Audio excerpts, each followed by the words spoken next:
welcome back to Divinely Healing with Heart Matters.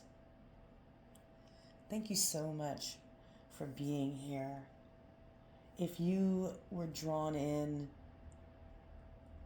to the title, the picture, or you just happened to stumble across this message today, please know that the message is extremely important and you need to hear it.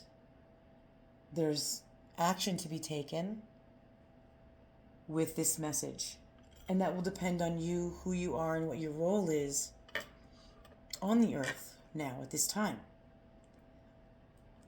I have not been on in a while. I've had a lot of life things happening. And I thank you so much for being here now. And I don't know, I'm trying to follow my guidance. It seems as though I might be finding the direction in which I need to take this channel, my readings, or something, even myself. Because this is a calling for me as well. And so just to iterate what that might mean for you, the viewer, right now, is that, excuse me, if you are watching this video right now, we are vibrating somewhere in the same wavelength, frequency. And this message is for you and me. There are soul families, right? Collectives of consciousness for different purposes on the planet, reasons of being, things to experience. Soul friends and family that we signed up for and with to have and create experiences. And we are at a time now of raising the frequency of ourselves and in turn raising the frequency of the planet for the purpose of creating heaven on earth. So today I did a little reading. I've been working on a morning routine for myself to honor myself more than I honor others, which is what I've done for most of my life. And in doing so, this has been birthed. So today I drew 4 cards, and I'm going to read from the book because the messages are that important. They're much deeper than just the few words that we could look at to describe, our situation or the question we've asked or something like that. So I am going to be reading from the book with these messages. And the cards I chose and started out with were from Beyond Lemuria Oracle deck from Izzy Ivy. And it's beautiful artwork, and it's just deep, soulful meaning. If you are not familiar with Lemuria,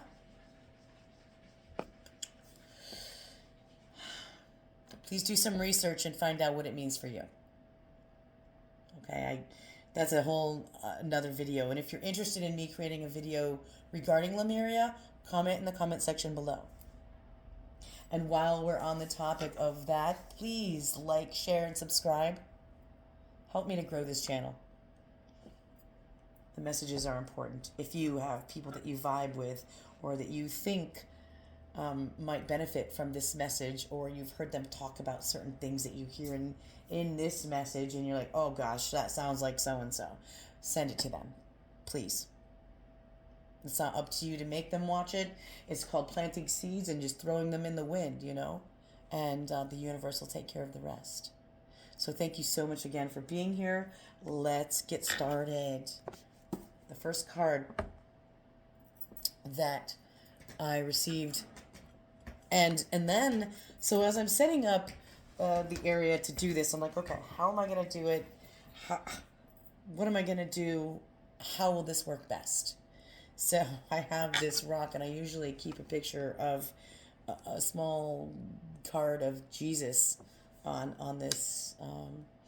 I do associate with Jesus and as an ascended master and the Christ consciousness. That might not be the case for you, and that's okay.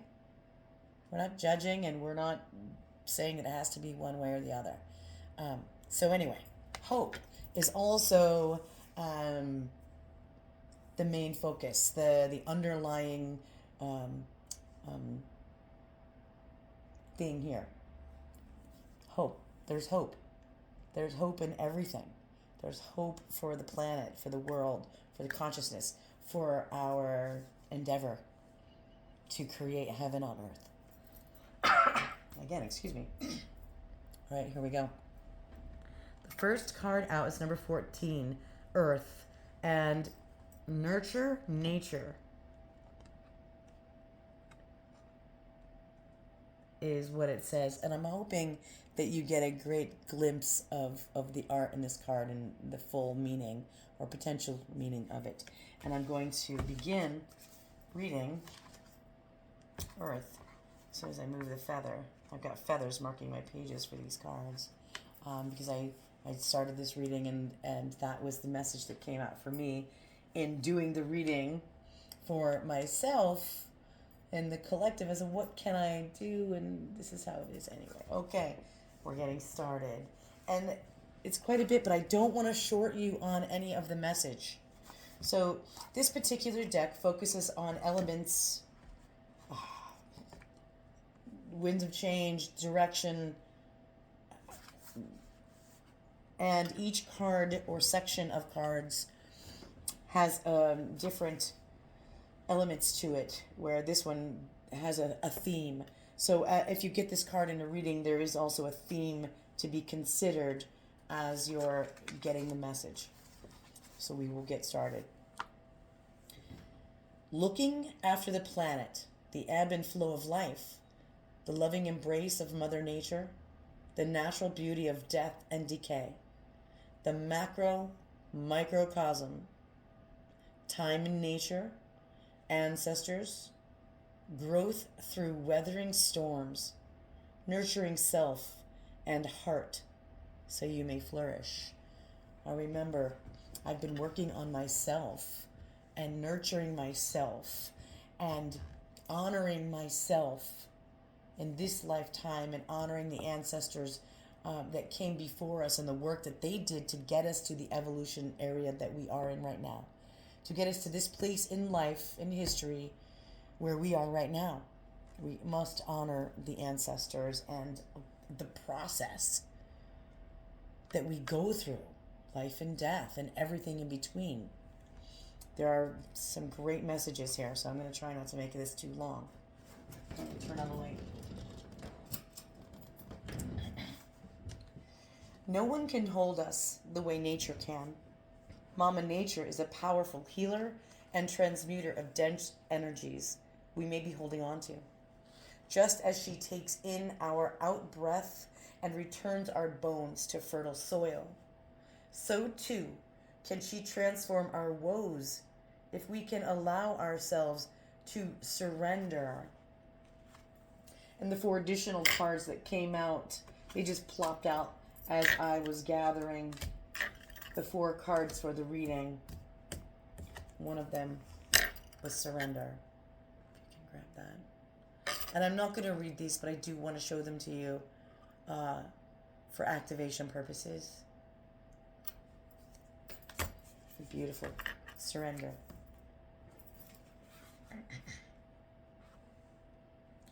Get back to my spot, right? Keep this card here. To lie in her grassy arms or be embraced by her branches, just as plastics and oils cannot be broken down in the earth for renewal, when our emotions become hardened and impenetrable, catalyzed into something more destructive, They cannot be transformed into the compost that we grow from. Experiences we may categorize as good or bad are a part of life. Death and rebirth are a part of natural cycle that allows for the continuation of life. Creating something through suppression and control that will not break down will only bring us further out of harmony. Nature is all around us. Notice her and know that when you feel like no one else can hold you, she can. Spend as much time in nature as possible and do what you can to preserve it. The theme for this card is grounding, finding our roots, reliability, physical healing, nurture, solid foundations, fertility, and vitality.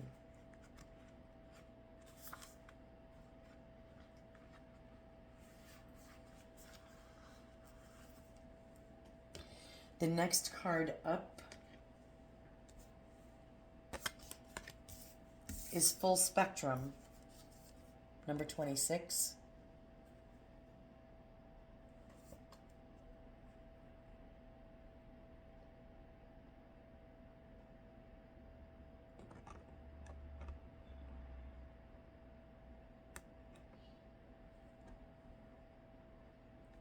Okay. This one is a bit more lengthy. Again, I did not want to rob you of any of this message. It's too important. If you feel like you want to take notes, please pause the video now and grab a paper and pen. I should have said that in the beginning. This is an actionable reading, meaning for those who are called to do so. So you may want to take notes. 26, Full Spectrum. Creating heaven on earth by honoring the perfection of nature's cycles, going beyond the judgment of good and bad. The merging of duality, raw nature, earth wisdom, connecting to ancestors, shadows as the fertile soil for exponential growth. The way forward is in the whisperings of the land, honoring the full spectrum of life. Now, it blew me away when I got to this card, which was my second card. It blew me away because of all of the intentions that I set prior to the reading. Healing myself, healing the planet. I did a whole ritual. I even got the globe involved. I have the globe, so I wanted to include the planet. And for those of you who like labels, or even those that you don't, I am calling us light workers. And we do have a purpose if we choose to take it. You don't have to. No one's forcing you to believe anything. But if you are called to do so, if you choose to be this, or do this, or feel this, because feeling is where we really want to be. If you feel it, this is you. So those are the key words to the card, and I'm going into the card now. What does heaven on earth look like to you?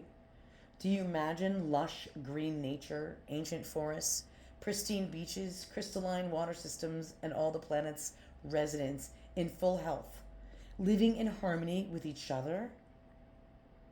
And yet nature in its purest, rawest form is a balance of life and death, growth and decomposition, the eaters and the eaten.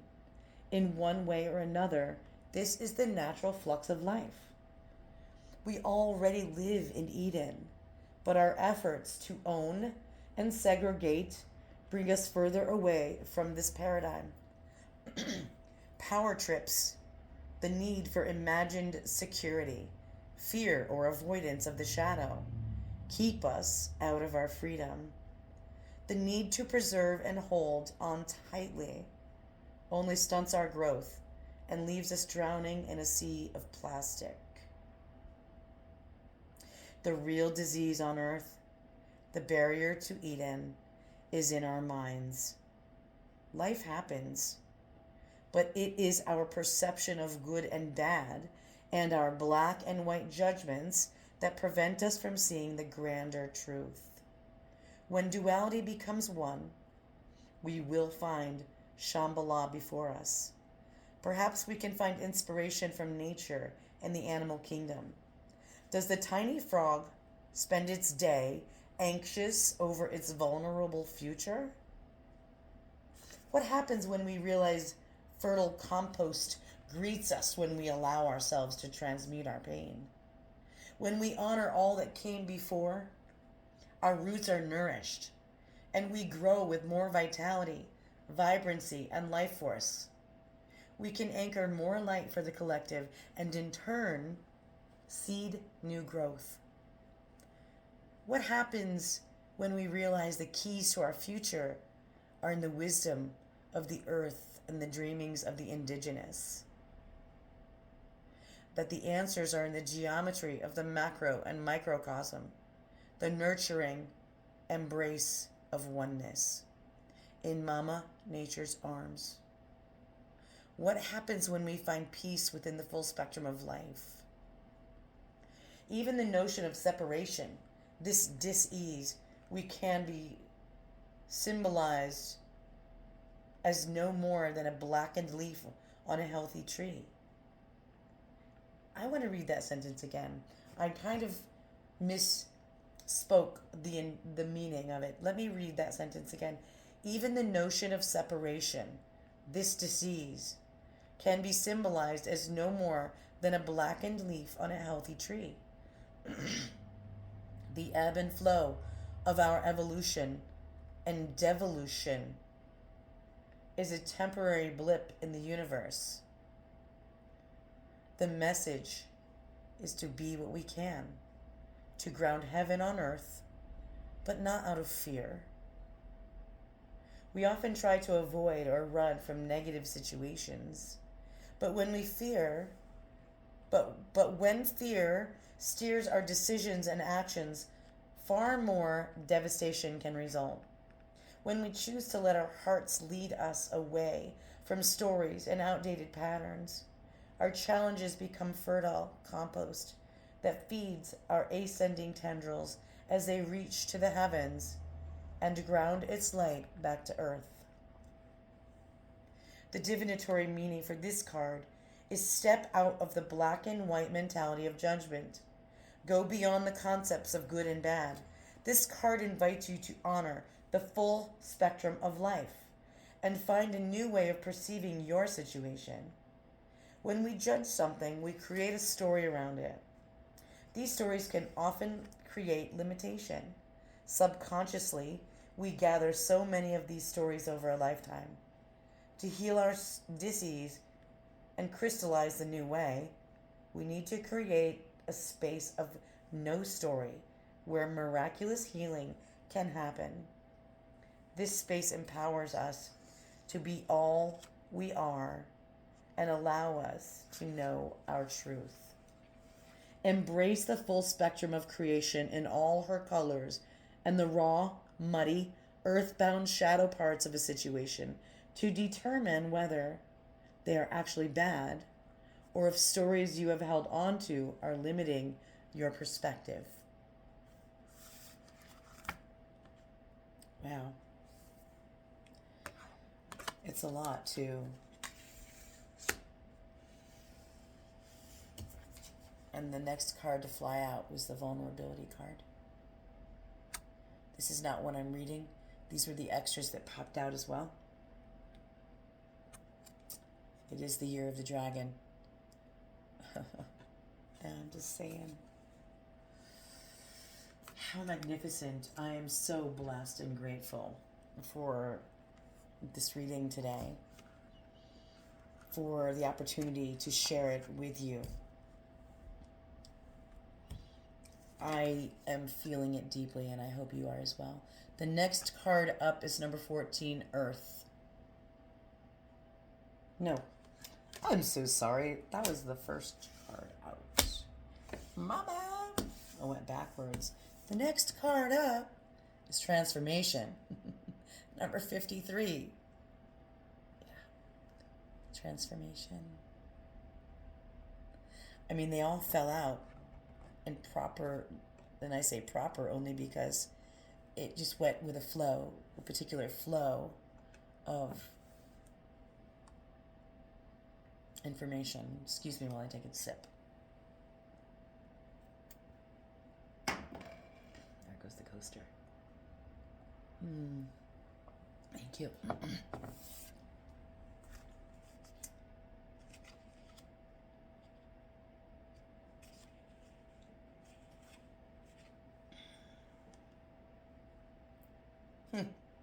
Which ended up with this feather today. I don't know if that means anything to you, but this was the feather that also came with this card. Not came with the card. Was placed with the card at random. Here we go.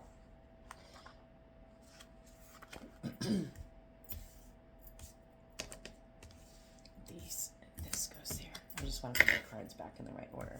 I'm not looking at that. We are looking at. Okay. And here we go. The keywords for number 53, transformation: self-nurturing, going within, time alone, being present with your feelings, cocooning before the butterfly, being gentle on yourself, and angelic embrace. This painting started with the name I Need a Hug, so I painted one. During the creation process, the image underwent a profound transformation that paralleled the journey I was taking deep within myself. This card signifies going inwards and being truly present with wherever you are at in your process. It emits a sense of self-nurture and space that is held as a container for our delicate and vulnerable gestation periods. The final image is filled with blessings, like an angelic embrace. This care emanates from the being, implying that she is creating it for herself. The most powerful healing comes from a place of presence and acceptance for all that doesn't try to fix anything or push things away. Feel whatever you need to feel. It may be hard to be present with some parts of yourself. Bring them into a cocoon of gentle self-love and reflection, and insight will come. The shadows can be released, and your heart space will soften, cry, or be angry, if this is what you're holding on to. And laugh at the hilarious, ironic, divine perfection of it all. And keep in mind, that's exactly what happened with me as I was going through this reading and got to this point. I cried, and then I laughed, and I was grateful that the divine sees all of this in me as I began seeing it in me, and sat down in this week to self-love, which is what Heart Matters is all about. Learning to love ourselves. And in that process, I am learning to love deeper myself, more than I could possibly have known that I needed to do. Let me continue. There's only a couple more sentences. This card beckons you beyond your constructed outer self, where you can delve into the beautiful abyss of your being. Revel in the twilight before the dawn, and let your wings unfurl. Transformation. Which came out this card. If you can see, so this is the root chakra, ground and center. But also in this card, right, is the moth and the hearts and the love and the transformation. And finally, the sun coming out to shine on you and your life and the earth, if you choose to be the change. Right? If you choose to accept the calling. On the bottom of the deck, number 38, new blueprints. Actually, let me hold it if you want to snapshot it so you can look at it later. All right. Hopefully you see these well.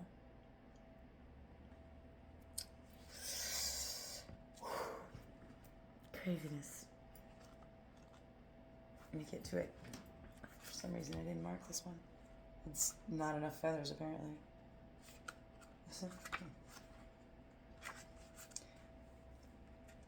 And if anyone is, listen, I have been doing these all week, and I'm being called to visit some spiritual vortexes and places on the planet, and I plan on doing a car trip.